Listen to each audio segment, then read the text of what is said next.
In today's video, I'm going to teach you how to increase or decrease space between bullet and text in Google Docs. If your bulleted lists look a little cramped or too spread out, this quick adjustment will make them clean and consistent.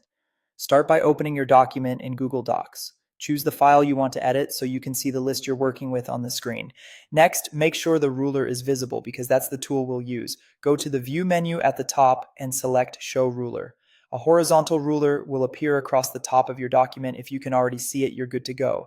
The ruler is where you'll control the position of your bullets and the spacing of the text that follows them. Now, highlight the specific bulleted list you want to adjust. Selecting the list first is important because any changes you make on the ruler will apply only to what's selected. This helps you fine-tune one list without affecting the rest of your document.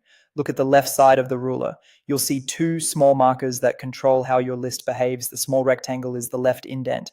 This controls the space between the bullet and the start of your text.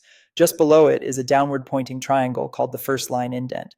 This sets the position of the bullet itself. To change the space between the bullet and your text, click and drag the small rectangle. Moving it to the left decreases the gap, bringing the text closer to the bullet.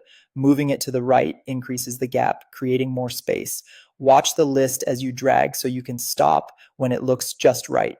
If you need precise control, zoom in a bit so small movements are easier to manage. If you want to move the entire bullet list as a unit, you can adjust the bullet position with the downward triangle, drag it to the left to bring the list closer to the page margin, or to the right to push the list further inward. This is useful for aligning lists with the rest of your document layout. Here's a quick way to remember it. Rectangle equals text spacing, triangle equals bullet position.